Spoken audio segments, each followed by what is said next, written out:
Me negaron vacaciones por no haber dinero, pero vi a mis sobrinos en primera clase con mis padres. Callé. Y una semana después, sus sonrisas se borraron cuando corté el grifo financiero y su mundo se desmoronó. Si aún no estás suscrito al canal, haz clic en el botón de suscripción y activa la campanita para no perderte ninguna de nuestras historias. Tu apoyo significa todo para nosotros. Si esta historia te parece interesante, déjale un like. También me encantaría saber de qué ciudad eres, déjanos el nombre de tu ciudad en los comentarios. Ahora, empecemos con la historia. Mi nombre es Javier, y si tuviera que definir mi rol en mi familia durante los últimos 15 años, la descripción más honesta sería, el cajero automático. O quizás, el salvavidas financiero no oficial. Tengo poco más de 30, un trabajo estable que me permite vivir sin lujos, pero cómodo, o al menos, me permitiría si la mayor parte de mis ingresos no terminaran, de una forma u otra, en las cuentas de mis padres o de mi hermana Sofía. Siempre fui el hijo responsable, el que no daba problemas. Mi hermano mayor, Carlos, siempre fue más desapegado, más en su propio mundo, con sus propios problemas que, curiosamente, nunca parecían resolverse pidiendo dinero a mis padres, sino evitando cualquier responsabilidad que pudiera requerírselo a él. Sofía, mi hermana menor, en cambio, era la niña de oro. Guapa, carismática, la que lo logró casándose con Miguel, quien supuestamente tenía un buen negocio. En las fotos de familia, en las reuniones, Sofía y sus dos hijos perfectos, siempre bien vestidos y sonrientes, eran el centro de atención. Y yo era Javier. El que preguntaba si necesitaban algo antes de que ellos lo hicieran, el que se ofrecía a echar la mano. Empezó de a poco, ¿sabes? Cuando apenas empezaba a trabajar después de la universidad. Ay, hijito, qué bueno que a ti te va bien. Tu papá y yo estamos un poco apretados este mes, ¿nos podrías ayudar con la luz? 1, 2 veces. Era normal, era familia. Luego se hizo más frecuente. Ya no era la luz, era el agua, el predial, una reparación inesperada del coche. Las cantidades crecían. Las excusas se volvían más elaboradas. Una vez, necesitaban urgente para una emergencia médica de mi papá que, honestamente, nunca quedó muy clara, pero me dejó seco por meses. Sofía también se unió al club. Al principio, pidiendo prestado pequeñas sumas que nunca devolvía, con una sonrisa y un ay, hermanito, tú sabes cómo es, con los gastos de los niños. Luego, ya no eran préstamos. Era ayuda para el colegio bilingüe de los niños, para sus clases de natación, para uniformes caros. Miguel, su esposo, siempre parecía estar iniciando el gran negocio que nunca despegaba del todo, o teniendo problemas temporales de liquidez, mientras yo veía en las redes sociales fotos de Sofía en restaurantes de lujo. De los niños con los últimos gadgets. Ay, Javier, no sabes lo difícil que es mantener a una familia, suspiraba Sofía por teléfono, justo después de que viera una foto de ella en un fin de semana en la playa. Y yo, tonto de mí, pensaba bueno, quizás su negocio va mal de verdad. O mis padres con su es que no alcanzamos, hijo, la vida está muy cara, mientras se daban lujos pequeños que yo no me permitía, como comer fuera varias veces a la semana o cambiar el televisor porque ya se ve un poco borroso. Cada vez que reunía un poco de dinero extra, surgía algo. Un imprevisto en la casa de mis padres que yo terminaba pagando en lugar de ellos hacer un presupuesto. Una oportunidad única para uno de mis sobrinos que requería una inversión importante, claro.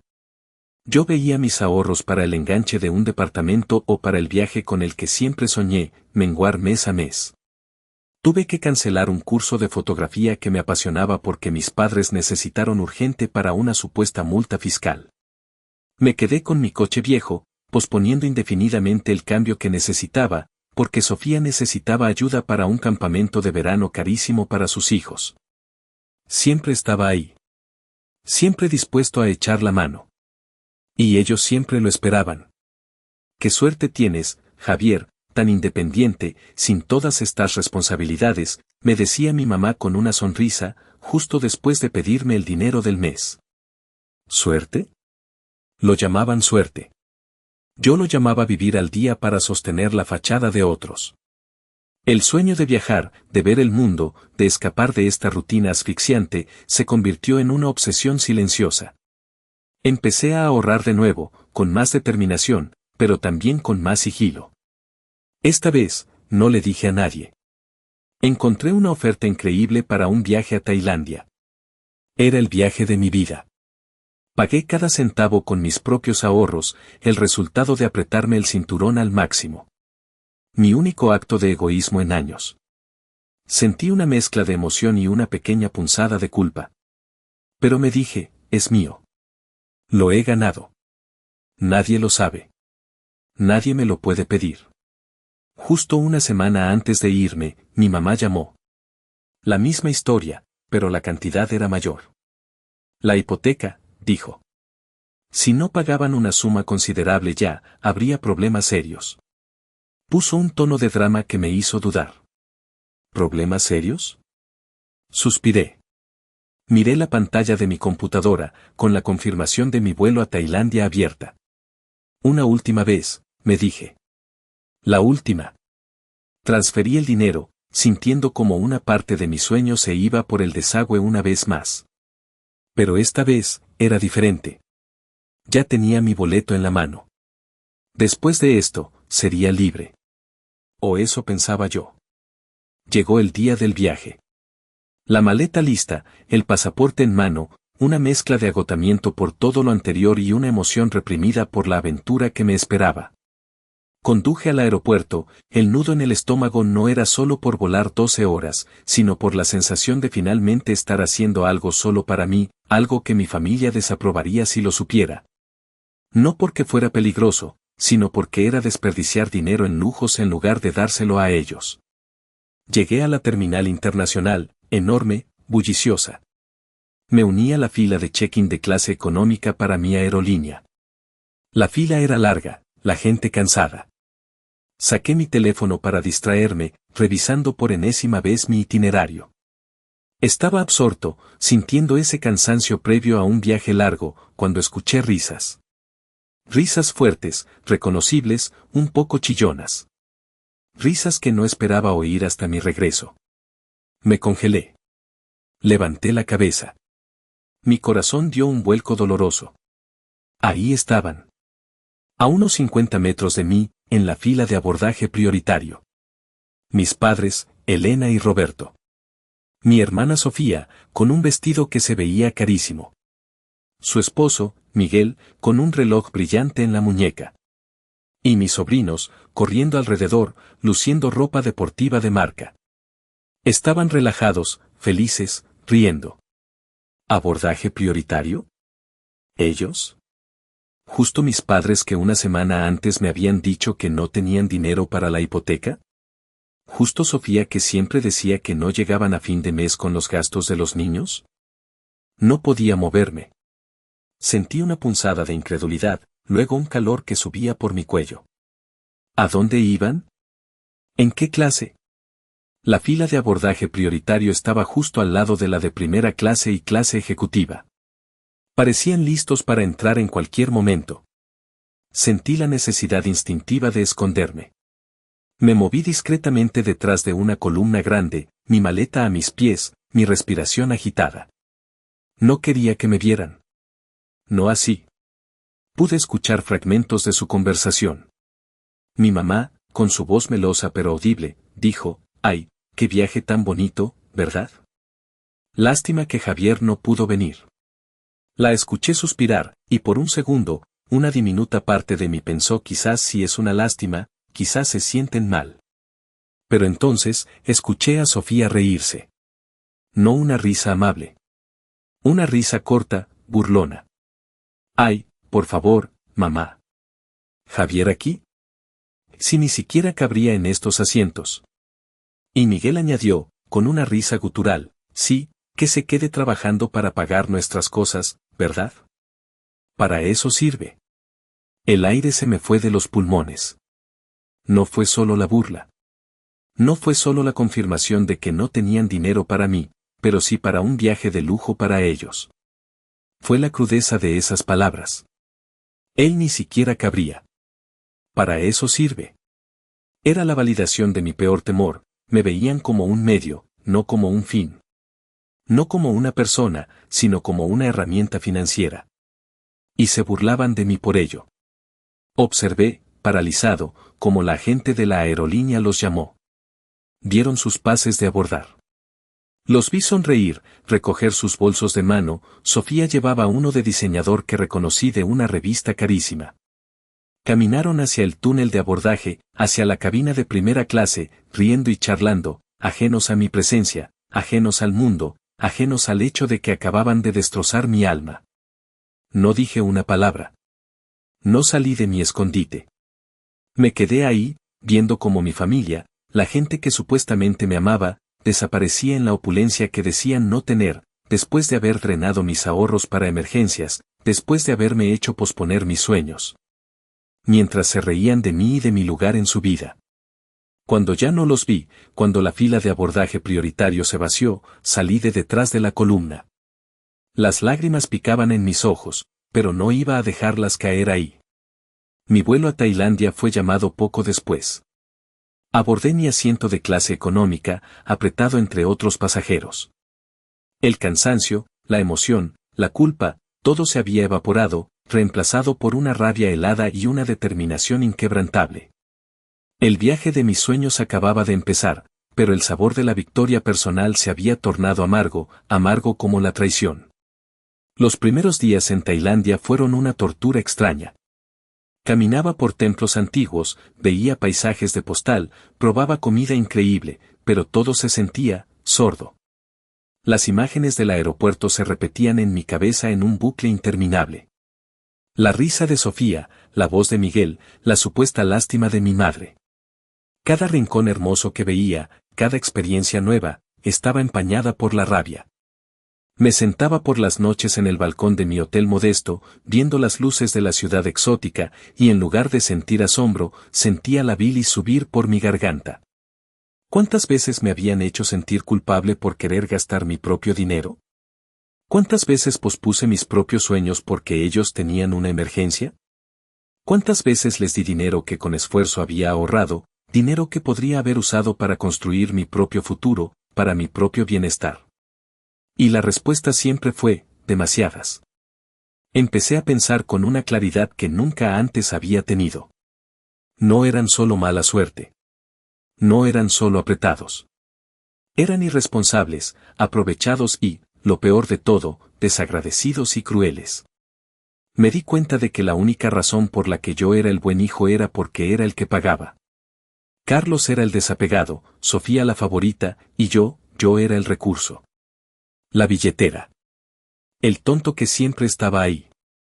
La frase él ni siquiera cabría retumbaba. No era sobre el espacio físico en un asiento. Era sobre mi lugar en su mundo, en su vida. No cabía en su círculo de lujos, en su idea de familia que se merece lo mejor a costa de otros. Yo estaba fuera. Siempre lo estuve. Y entonces, la rabia fría se transformó en una determinación de acero. Se acabó.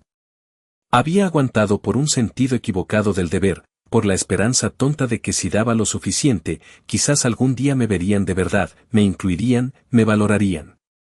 Pero lo que vi en el aeropuerto me demostró que esa esperanza era inútil. Me habían visto en mi punto más vulnerable, sacrificando mis ahorros una vez más para ellos, y luego se burlaron de mí mientras disfrutaban de los frutos de mis sacrificios.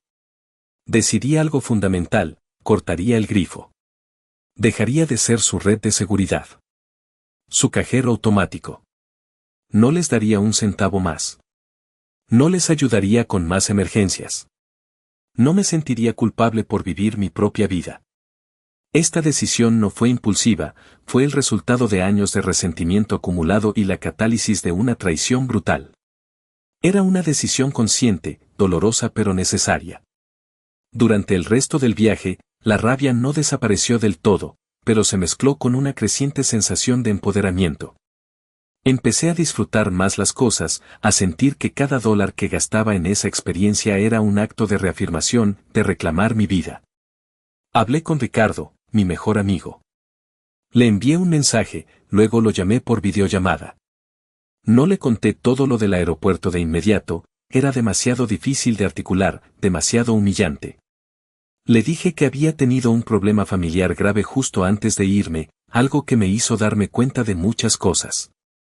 Le conté que había decidido poner límites drásticos, que no iba a seguir siendo la persona en la que se apoyaban financieramente. Ricardo me escuchó con atención. No me juzgó. Me dijo, Javier, ya era hora. Siempre supe que te cargaban la mano. Tienes todo el derecho del mundo a vivir tu vida. Lo que hiciste por ellos fue por bondad, no por obligación eterna. No les debes nada más. Su apoyo fue un ancla. Me hizo sentir menos solo, menos el malo. Regresé a casa después de 2 semanas. Cansado del viaje, pero con la mente clara. El silencio de mi familia en mi teléfono fue notable. Normalmente, ya me habrían llamado, quizás preocupados, o con alguna nueva necesidad. Pero esta vez, nada. Sabía que la calma no duraría.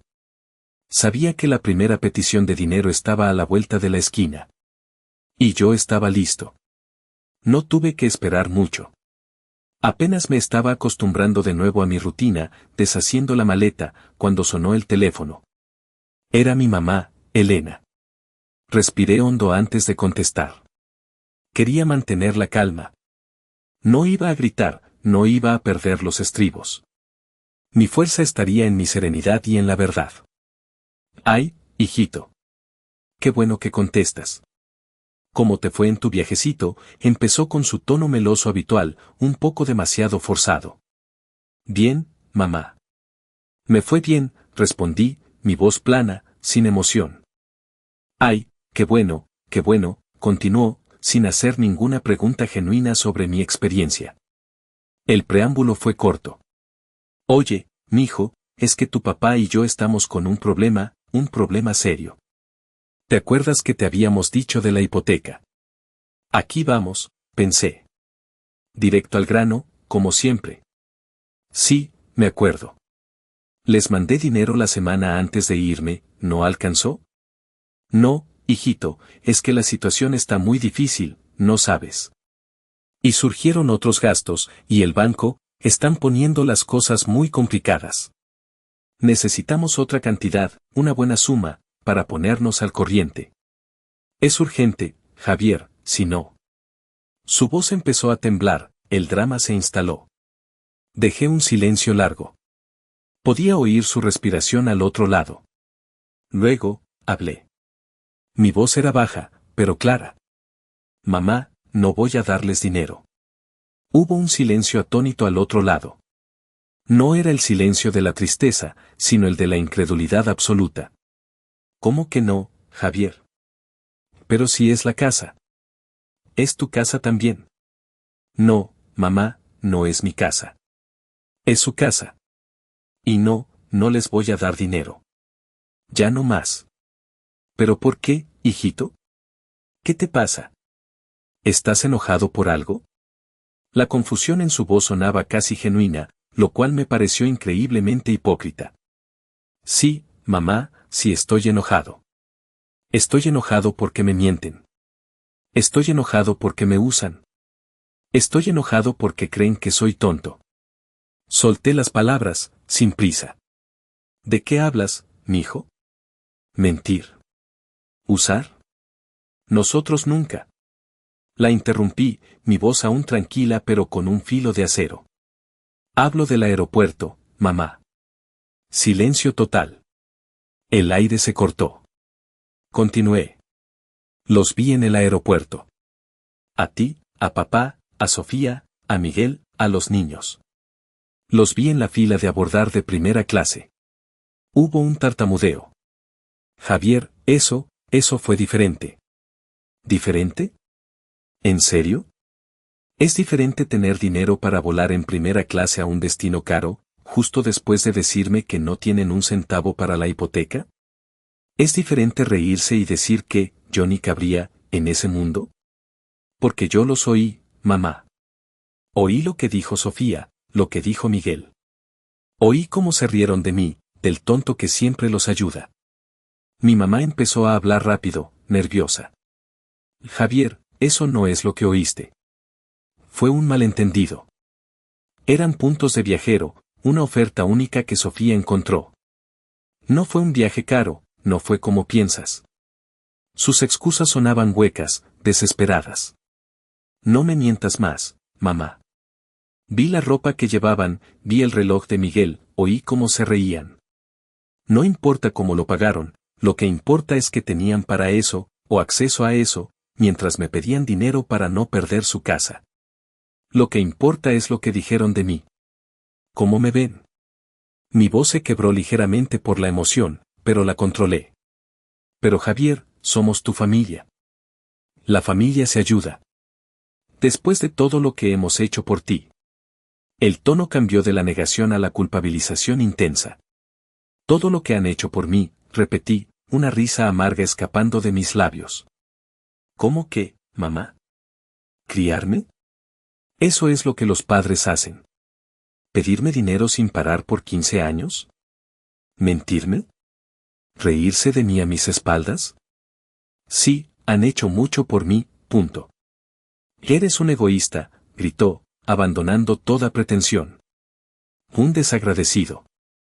Vas a dejar que perdamos todo por tu berrinche. No es un berrinche, mamá. Es una decisión. Tomaron sus decisiones gastando su dinero o el dinero que yo les di en lujos mientras descuidaban sus responsabilidades. Yo tomé la mía en el aeropuerto. Ahora, tienen que vivir con las consecuencias de las suyas. No les voy a dar dinero. Se acabó. Colgué antes de que pudiera responder. Mi mano temblaba, pero mi mente estaba tranquila. Lo había dicho. El primer gran paso estaba dado. La paz que sentí no fue total, pero fue profunda. Después de esa llamada con mi madre, la tormenta se desató por completo. Mi teléfono se convirtió en un campo de batalla, un constante bombardeo de mensajes y llamadas de todos. No había tregua. Mi papá, Roberto, fue el siguiente. Su tono era diferente al de mi madre, más serio, intentando sonar decepcionado y autoritario. Javier, soy tu padre. Esto no es forma de tratar a tu madre. Ella está muy afectada. Estás actuando como un niño. Papá, respondí con calma, estoy actuando como un adulto que pone límites después de años de ser explotado y burlado. Ustedes sabían lo que hacían.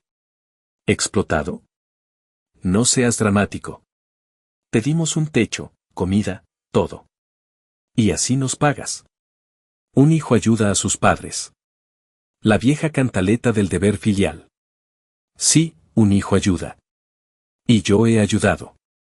Más de lo que a la mayoría de los hijos les toca. ¿Pero ustedes me han ayudado a mí alguna vez en los últimos años? ¿Me han llamado para ver cómo estoy, si necesito algo? No. Solo llaman cuando se les acaba el dinero. Y ahora sé que se ríen de mí por eso. Mencioné el aeropuerto de nuevo, la frase que oí. Él lo negó, con menos convicción que mi madre, pero lo negó. Luego, intentó la amenaza velada, si nos dejas caer ahora, no esperes que nosotros estemos ahí para ti en el futuro. Considera que estás solo en esto. Ya lo he estado, papá. Financieramente, al menos. Ustedes verán cómo se arreglan. Colgué. Luego vino Sofía. Furiosa, agresiva desde el primer segundo. ¿Qué carajos te pasa, Javier? Mamá está histérica. Papá no sabe qué hacer. Nos vas a arruinar. ¿Los voy a arruinar? ¿O sus propias decisiones los van a arruinar?, pregunté, sin alzar la voz. Deberías estar lidiando con tus problemas, Sofía, no con los de ellos, y menos conmigo. Mi problema eres tú. Eres un egoísta. Solo te importa el dinero. Es por el viaje, ¿verdad? Estás celoso porque pudimos ir nosotros y tú no. Madura ya. Su tono era de desprecio total. No es por el viaje, Sofía. Es por todo. Es por años. Es por lo que oí en el aeropuerto, por cómo te reíste de mí. Por cómo me ves a mí y cómo ves el dinero que te doy o que doy a papá y mamá que te beneficia a ti. Como si fuera mi obligación mantener tu estilo de vida también. Mi estilo de vida. Tú no sabes nada. Tengo hijos. Responsabilidades. Tú no tienes deudas grandes, no tienes familia. Miguel se oyó gritar algo desde atrás, apoyándola. Sí, tengo deudas. Deudas que habría podido pagar si no hubiera estado pagando las de ustedes. Tengo una vida. Una vida que he pospuesto por años por ayudar. Y sí, no tengo hijos. ¿Sabes por qué? Porque no he tenido la estabilidad financiera para pensar en formar una familia propia, porque he estado ocupado siendo la red de seguridad de ustedes. Y aún así, te he ayudado con los tuyos. Así que no vengas con que no tengo responsabilidades. Drené mis palabras, la frustración de años saliendo a la luz. La conversación se volvió un círculo de acusaciones de su parte y respuestas firmes de la mía. Colgué. La sensación de agotamiento era inmensa, pero no me doblegaron. Carlos, mi hermano mayor, también me contactó. Su tono no era de enojo, sino de fastidio. Ay, Javier, ¿qué hiciste ahora? Mamá está que no aguanta. Papá gruñendo. Sofía echando chispas. Siempre tú con tus dramas. ¿Por qué no les das lo que necesitan y ya? Haz que esto pare. Carlos, ¿sabes cuánto dinero les he dado? ¿Sabes que vi y oí lo que pasó en el aeropuerto? ¿Sabes que se ríen de mí? Le conté un poco más, la versión cruda. ¿Ah, sí? ¿De verdad? No sé, a mí nunca me piden tanto. Bueno, a veces, pero les digo que no tengo, dijo, como si fuera así de simple. Pero igual, no hagas esto. Son nuestros padres. Es nuestra hermana. No los dejes así. Me frustró su pasividad, su negativa a ver la realidad. Carlos, tú nunca estuviste en mi lugar. Nunca cargaste con esto. Si quieres ayudarlos, hazlo tú. Yo no voy a hacerlo más. Y si tú prefieres mirar a otro lado, es tu problema. La conversación terminó con él suspirando y diciendo que yo era muy complicado. La presión era constante. Mensajes de texto con puntos suspensivos, llamadas perdidas a todas horas. Sabía que estaban desesperados. Sabía que esperaban que se diera. Pero cada intento de manipulación, cada excusa barata, cada acusación, solo fortalecía mi resolución. Ya no era un tonto. Era un hombre que había abierto los ojos. Después de la andanada inicial, siguió un silencio tenso y esporádico. Los mensajes ya no eran constantes, pero llegaban en ráfagas, cada vez con más desesperación y menos disimulo. Las excusas para el dinero eran más crudas, ya no tanto emergencias inventadas, sino la realidad financiera golpeándolos. Javier, por favor, el banco llamó de nuevo. Necesitamos el pago o, no sé qué va a pasar, escribió mi mamá en un mensaje lleno de faltas de ortografía y desesperación. Tu madre no duerme, hijo. Estamos muy mal. ¿De verdad nos vas a hacer esto?, mandó mi papá. Yo no respondía. O respondía con un simple no si la petición era directa. Mi estrategia era el silencio y la negación firme. Dejar que enfrentaran la realidad que habían evitado por años gracias a mi ayuda. Sabía que no era un juego. A través de conversaciones con Carlos, que seguía quejándose de que yo había causado un problema y que ahora los padres estaban insoportables, y rumores de conocidos de la familia. Me llegaban noticias fragmentadas de la situación. Los padres estaban realmente en apuros. Las notificaciones del banco no eran un farol. Y entonces, recibí una confirmación que lo hizo aún más real. No fue de ellos. Fue una carta formal, no directamente para mí, sino una notificación que llegó a la antigua dirección fiscal de mi padre, donde a veces él seguía usando mi apartado postal por conveniencia, otra pequeña carga que yo llevaba. Era del banco hipotecario, dirigida a él, pero la abrí por error antes de darme cuenta. Describía la deuda acumulada, los pagos atrasados y notificaba el inicio formal del proceso de ejecución hipotecaria si no se realizaba un pago significativo en un plazo muy corto. Los plazos ya se habían agotado. La situación era crítica. Cerré la carta. No sentí culpa. Sentí una extraña validación. Esto no era mi culpa, era el resultado de años de irresponsabilidad que yo había estado financiando. Mientras tanto, las noticias sobre Sofía y Miguel tampoco eran buenas. Carlos me contó, con cierto regodeo porque siempre ha sido un poco envidioso del estilo de vida de Sofía, que se estaban peleando mucho por dinero. Aparentemente, Sofía había tenido que rascar sus ahorros para ayudar a los padres, y eso había enfurecido a Miguel. Dice que porque él tiene que pagar por los desastres de tus papás, y que todo es culpa de Javier por haberlos malacostumbrado, me dijo Carlos, sin darse cuenta de la ironía. La fachada de la pareja perfecta se estaba agrietando. Las fotos de lujos en redes sociales disminuyeron o se volvieron forzadas.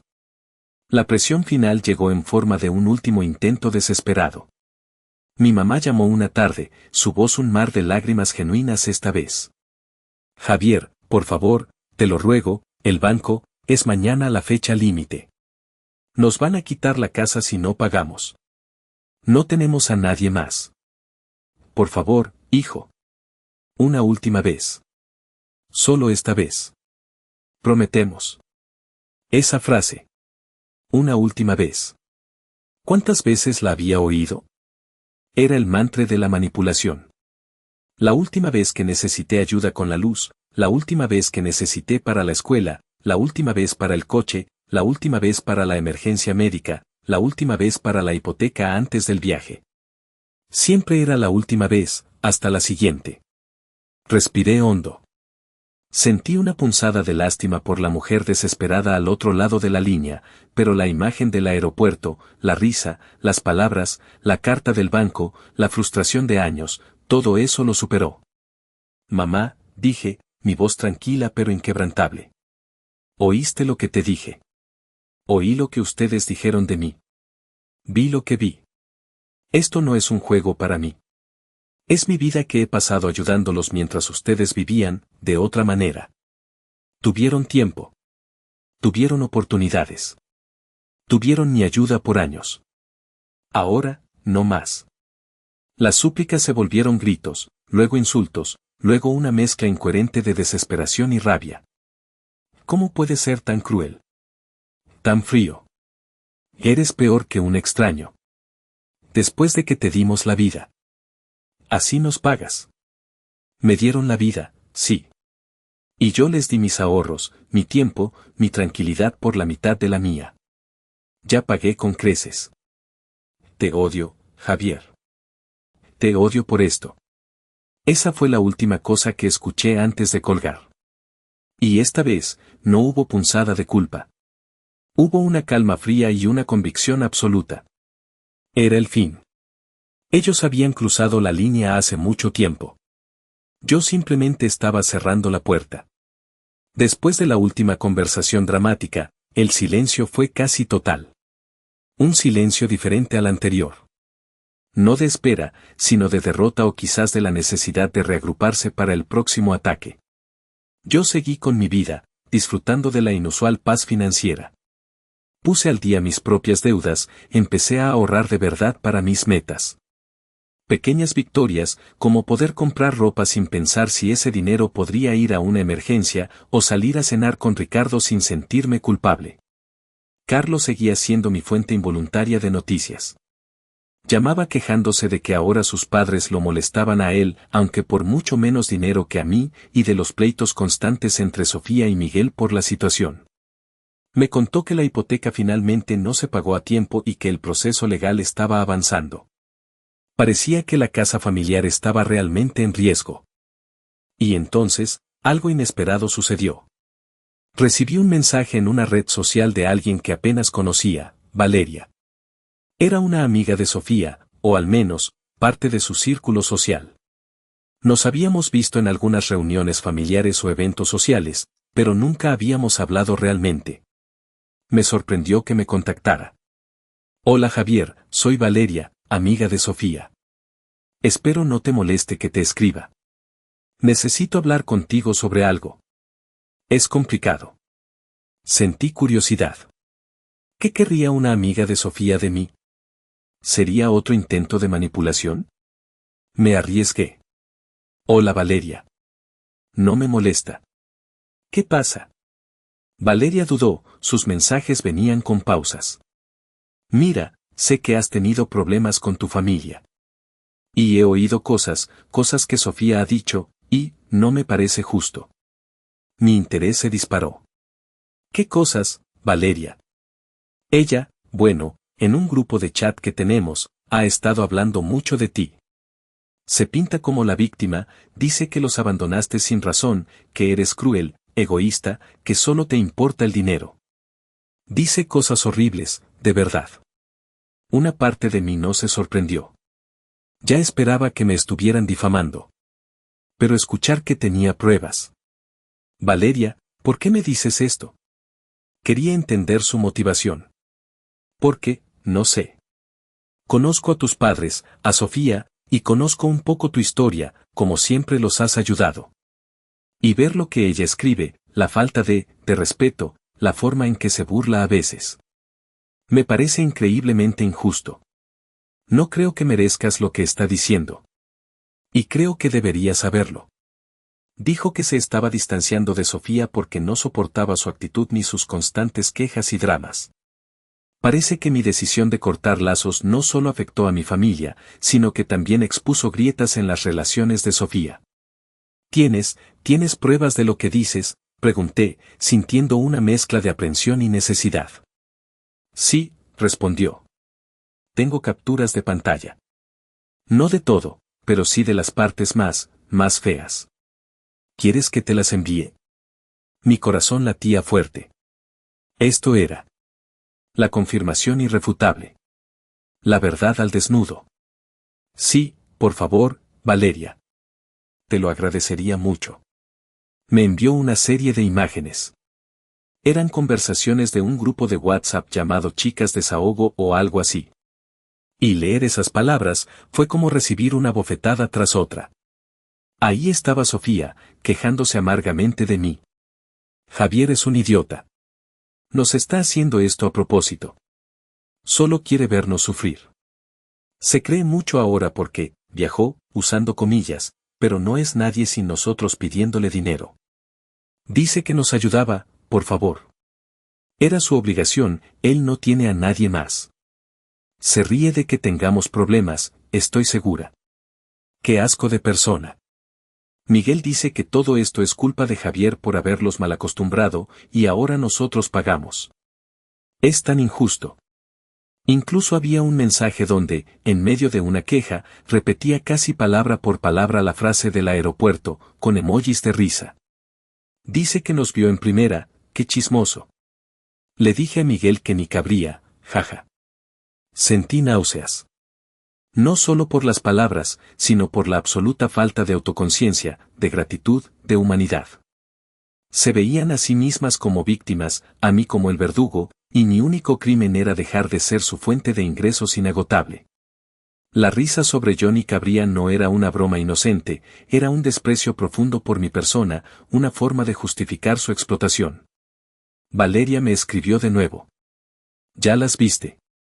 No quise meterme, pero no me pareció justo. Espero te sirva de algo. Le agradecí sinceramente. Le dije que no revelaría que ella me las había enviado. Guardé las capturas. No eran solo prueba para mí, eran mi escudo contra cualquier futura duda o culpa. Eran la verdad. La cruda, dolorosa, innegable verdad de mi familia. Armado con las capturas de pantalla, sentí una nueva oleada de determinación. Ya no era solo mi palabra contra la suya, ni mis sentimientos contra sus manipulaciones. Ahora tenía prueba tangible de su verdadera naturaleza, de su resentimiento y de su desprecio. Sabía que no podía volver atrás. La situación financiera de mis padres empeoró rápidamente. Carlos me contó que el banco les había dado un aviso final. La ejecución hipotecaria era cuestión de días si no aparecía una suma milagrosa. La desesperación en la familia era palpable, incluso a distancia. Sabía que habría un último intento. Llegó una mañana, no como una súplica directa para mí, sino como un correo electrónico dirigido a la familia. Estaba enviado por mi madre, con copia a Carlos y a algunos tíos y primos que no estaban tan al tanto de la situación real, pero que los conocían a todos. El correo era un melodrama. Hablaba de la difícil situación que atravesamos, de cómo la falta de apoyo de ciertos miembros de la familia los había puesto en riesgo de perder el hogar donde todos crecimos. No me nombraba directamente, pero la indirecta era clara como el agua. Terminaba con una apelación a la unidad familiar y a la solidaridad en estos momentos oscuros, claramente esperando que la presión de la familia extensa me hiciera ceder. Leí el correo. Sentí la vieja punzada de culpa, la incomodidad de ser el malo ante otros parientes. Pero luego, abrí las capturas de pantalla. Leí las palabras de Sofía, la risa, el desprecio. Leí el drama de mi madre en el correo electrónico. El contraste era asqueroso. Una fachada pública de víctima, una realidad privada de crueldad. Tomé mi decisión. No iba a responder al correo público. No iba a defenderme ante toda la familia con un contra-email. Eso sería darles lo que querían, un circo. Mi respuesta sería más silenciosa, más personal y más devastadora. Respondí al correo, pero únicamente a la dirección de correo de mi madre, Clímax. Elimine a todos los demás destinatarios, incluida Sofía y Carlos. Mi respuesta no contenía texto, solo un adjunto. El adjunto eran las capturas de pantalla de la conversación de WhatsApp de Sofía. Las que la mostraban a ella, y a través de ella, la mentalidad de la familia, burlándose de mí, llamándome nombres, quejándose de mí. Las que probaban que la falta de apoyo era en respuesta a años de explotación y desprecio. No puse ni una palabra. Ni un aquí tienes ni un para que veas. Nada. Solo reenvié las imágenes de la verdad. Describe el silencio que siguió. Un silencio pesado. Sabía que mi madre, o quizás Sofía, si revisaban el correo de mi madre, verían las imágenes. Sabía el shock, el pánico, la rabia que esto causaría al ser descubiertas. La base misma de su fachada se derrumbó. Luego, como era de esperar, la avalancha. Llamadas furiosas de mi madre y Sofía, no para disculparse, sino para acusarme de espiar, de romper la familia, de ser un mal hijo por usar algo privado contra ellas. Sus voces temblaban de rabia y miedo. Ignoré todas las llamadas. No respondí un solo mensaje.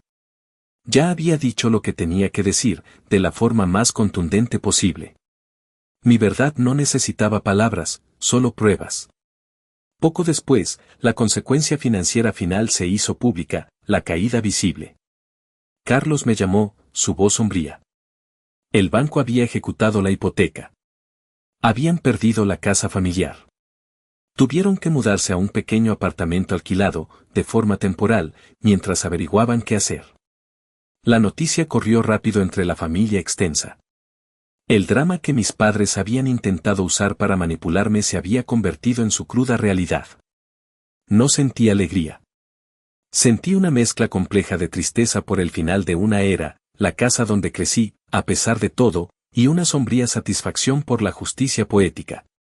Habían arriesgado su hogar por lujos y por negarse a ser responsables, confiando en que yo estaría ahí. Y cuando no lo estuve, su castillo de naipes se derrumbó. Mi decisión tuvo consecuencias reales y dolorosas para ellos. Y aunque fue duro, sabía que había sido la decisión correcta. Después de la pérdida de la casa y mi acción de enviar las capturas de pantalla, el contacto de mi familia inmediata se detuvo por completo. El silencio esta vez no se sentía tenso, sino final. Estaban lidiando con el caos que yo ya no estaba ahí para mitigar.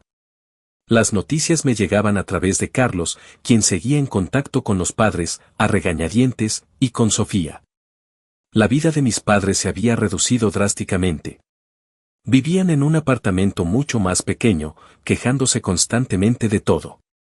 Dependían de Carlos para algunas cosas, pero él ponía límites, frustrado, quizás aprendiendo algo de mi ejemplo, aunque nunca lo admitiría. El drama no había desaparecido, simplemente se había trasladado a un escenario más pequeño y menos lujoso. La relación de Sofía y Miguel estaba seriamente dañada. La necesidad de Sofía de seguir manteniendo cierta apariencia, a pesar de todo, y los gastos inesperados para ayudar a los padres habían tensado sus finanzas al máximo. Miguel resentía abiertamente la situación, culpando a Sofía por no haber cortado a sus padres antes o por haber dependido tanto de mi ayuda. Se rumoreaba, Carlos siempre estaba al tanto del chisme, que incluso estaban considerando la separación. La familia perfecta de Sofía se había revelado como una fachada vacía. Sus amigas que vieron las capturas de pantalla, o que se enteraron del drama, se habían distanciado, ya no la veían con la misma admiración. Mientras ellos lidiaban con las cenizas de su irresponsabilidad, mi vida estaba floreciendo. Por primera vez en años, mi sueldo era completamente mío. No tenía que hacer malabares, no tenía que guardar un colchón para la próxima emergencia. Empecé a invertir en mi futuro y en mi bienestar de una manera real. Pude pintar y redecorar mi apartamento, comprarme esos muebles que necesitaba. Pude pagar deudas propias que había pospuesto.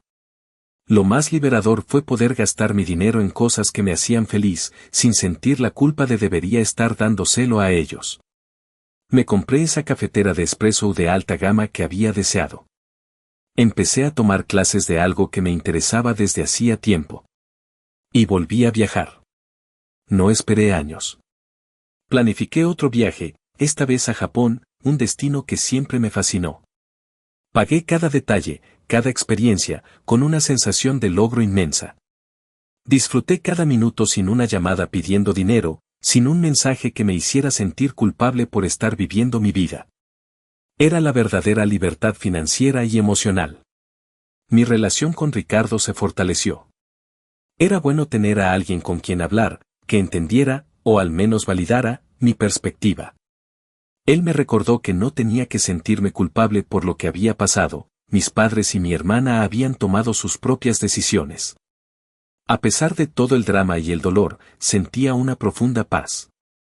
La ausencia de la tensión constante, de la manipulación, de la expectativa de ayuda, era como si me hubieran quitado un peso de encima que ni siquiera sabía que era tan pesado hasta que desapareció. Sabía que la familia que había conocido, la idea que tenía de ella, ya no existía. Se había roto. Quizás siempre estuvo rota y yo solo fui el pegamento que la mantenía unida artificialmente. Pasó el tiempo. Meses, un par de años. Mi vida siguió adelante, libre y estable. No busqué a mi familia. Ellos, tras los intentos iniciales y el caos de la pérdida de la casa, dejaron de contactarme. O quizás sus intentos eran tan esporádicos y débiles que no los noté o simplemente los ignoré. El silencio se convirtió en la nueva normalidad. Carlos seguía siendo mi nexo involuntario. De él me enteraba de retazos de sus vidas. Que mis padres seguían en el apartamento pequeño, quejándose y viviendo con lo justo. Que Sofía y Miguel seguían juntos, pero su relación era tensa, marcada por el resentimiento financiero. Que todavía, de vez en cuando, me culpaban a mí en sus conversaciones, el hijo desagradecido que los abandonó. Las capturas de pantalla me habían demostrado que esa sería siempre su versión de la historia. Un día, ocurrió, opción de final abierto 1.